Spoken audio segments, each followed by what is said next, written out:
Welcome to the Real News Network. I'm Lynn Fries in Geneva. In this report, we look into a human rights resolution as a 21st century initiative to redress an imbalance between the rights and responsibilities of transnational corporations at the international level.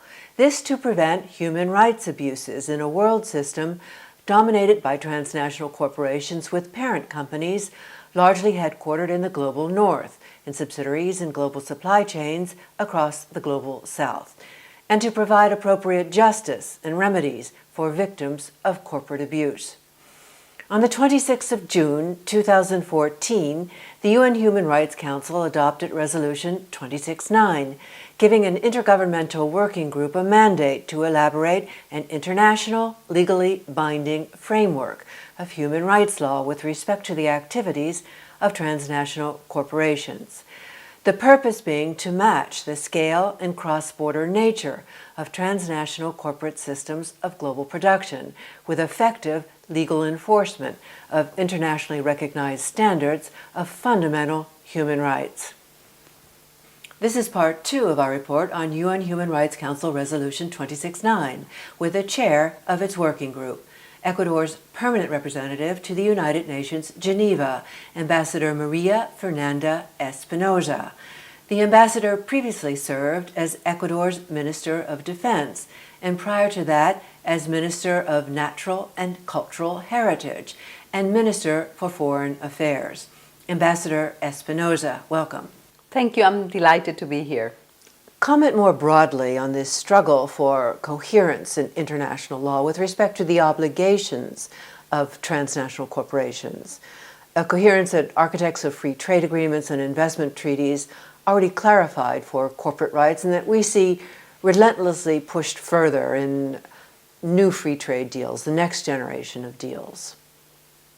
Well, I think that this explosion on free trade agreements, multi-partite, multi-regional trade agreements, they really basically cry for some clarity in international law on these very sensitive issues.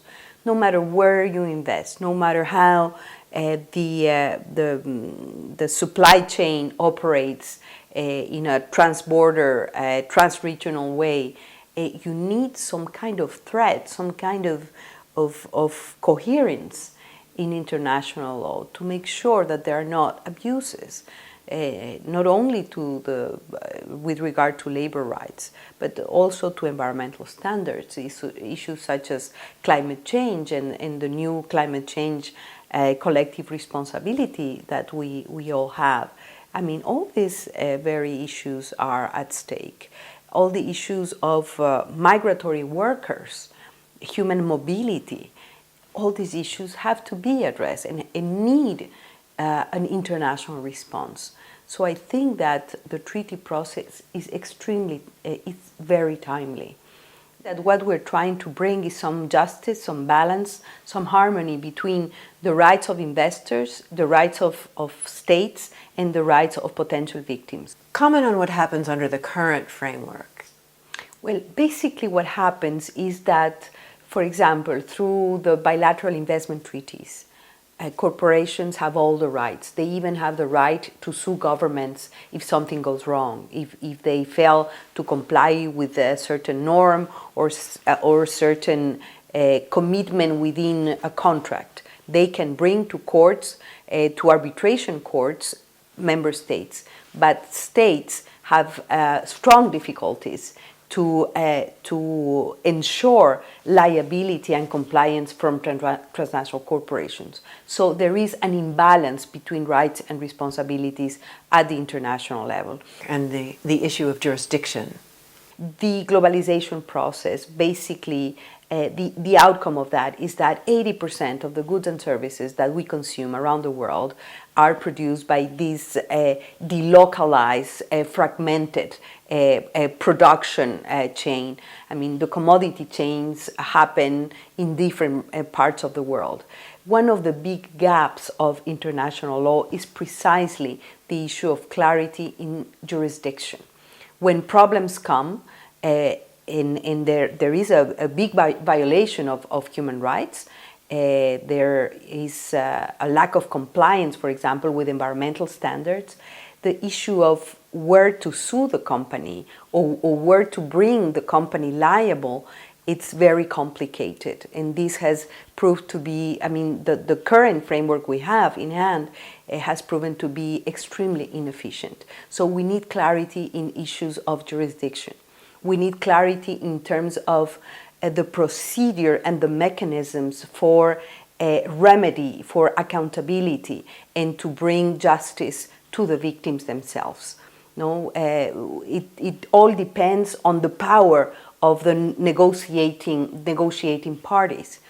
For example, with the disaster of British petroleum in the Gulf of Mexico, there were billions of dollars that were paid because of the pollution that happened in this tragic situation, of course. But I don't know what is more tragic, of what happened in the Gulf of Mexico or what happened with the thousands of lives that we lost in Rana Plaza. In the case of Rana Plaza, the companies that were responsible, I think that they paid $600 to each one of the families that lost their loved ones, their relatives in that tragedy. So it means that there is a lack of a clear normative framework with regard to accountability, to remedy, and to in reparation to the victims. So these are the big gaps that this international treaty has to address. I think that we all have a responsibility as human beings, as societies, to really make sure that these issues are addressed. This is the big difference between having corporate social responsibility frameworks that are voluntary, soft laws, national action plans.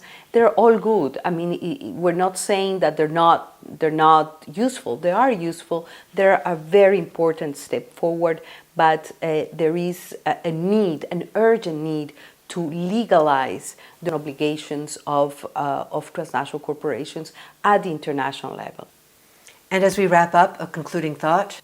Well, I think that it's an open invitation, not only to member states, to the 193 member states of the UN, but of citizens around the world to get involved in this process.